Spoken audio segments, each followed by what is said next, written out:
السلام علیکم، بسم اللہ الرحمن الرحیم، اللہم صلی علی محمد وعلی محمد۔ عقیدہ توحید کے مطلب امام علی رضا علیہ السلام کی فراہمی۔ کتاب عیون الاکبر رضا، جلد نمبر 1، باب نمبر 11، صفحہ نمبر 193۔ اس میں حدیث نمبر 1 ہے کہ امام رضا علیہ السلام نے فرمایا، یقول من شبہ اللہ تعالی بخلقہ فہو مشرک ومن نسب الیہ ما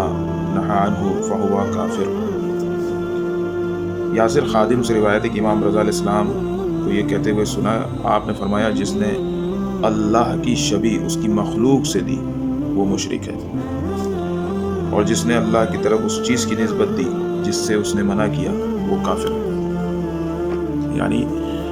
تمام کائنات میں شے، جتنی بھی شے ہیں، جتنی بھی چیزیں ہیں، وہ سب اللہ کی مخلوق ہیں، اور اس سے کسی کو تشبیہ دینا وہ کفر ہے، اور کسی کی طرف نسبت دینا کہ یہ اللہ ہے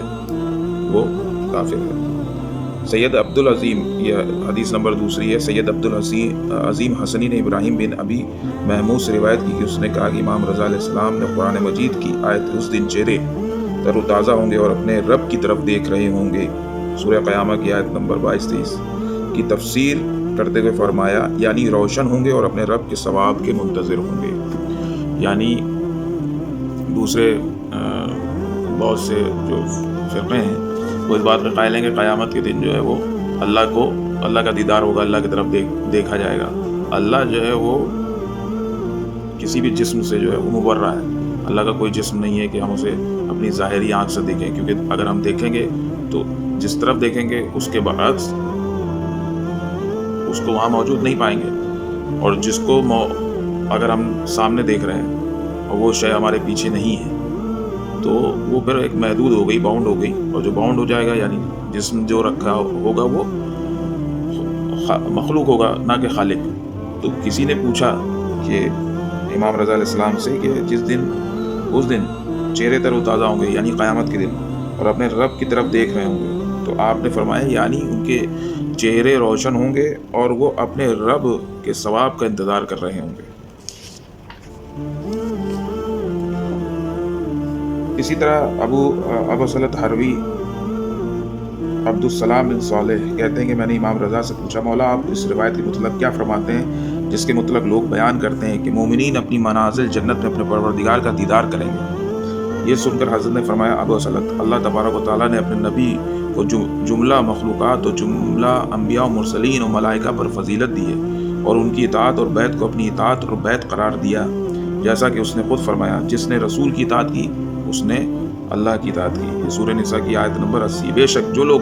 آپ کی بیعت کر رہے تھے وہ اللہ کی بیعت کر رہے تھے، سورہ فتح آیت نمبر 10۔ تو جس طرح سے اللہ تعالیٰ نے آن حضرت کی اطاعت و بیعت کو اپنی اطاعت و بیعت قرار دیا، اسی طرح سے اللہ نے آن حضرت کی زیارت کو بھی اپنی زیارت قرار دیا ہے۔ اس لیے آن حضرت نے فرمایا، جس نے میری زندگی یا میری موت کے بعد میری زیارت کی تو اس نے اللہ کی زیارت کی۔ آن حضرت کا جنت میں بلند ترین درجہ ہوگا، اور اہل ایمان اپنے منازل جنت سے اس کا دیدار کریں گے۔ آپ کے دیدار کو ہی اللہ کے دیدار سے تعبیر کیا گیا ہے، یعنی نسبتاً جو ہے آپ کا دیدار جو ہے حضور کا صلی اللہ علیہ وسلم کا اللہ کا دیدار۔ ایک جگہ آپ نے یہ بھی فرمایا۔ ابا صلت کہتے ہیں کہ پھر میں نے آپ سے پوچھا کہ لوگ روایت کرتے ہیں بے شک لا الہ الا اللہ کا ثواب چہرہ خداوندی کا دیدار ہے، آخر اس حدیث کا کیا مفہوم ہے؟ اس کے جواب میں حضرت نے فرمایا، ابا صلت، جو شخص اللہ کی وصف و دیگر چہروں کی طرح سے چہرے کی ساتھ کرے تو اس نے کفر کیا۔ یعنی اللہ کا چہرہ ہے جس طرح سے لوگوں کا چہرہ ہوتا ہے یا کسی بھی مخلوق کا ہوتا ہے، تو یہ اس نے کفر کیا، یا کسی کے چہرے کو بذات یہ کہ وہ خدا کا چہرہ ہے تو اس نے کفر کیا۔ یاد رکھیں، اللہ کے چہرے سے مراد اللہ کے انبیاء اور رسول اور اس کی حجتیں ہیں، کیونکہ انہیں ذوات عالیہ کی وجہ سے اللہ اس کے دین کی معرفت کی توجیہ ہوتی ہے، اور اللہ تعالیٰ کا فرمان ہے، جو بھی زمین پر رہتا ہے فنا ہونے والا، اور تیرے پروردگار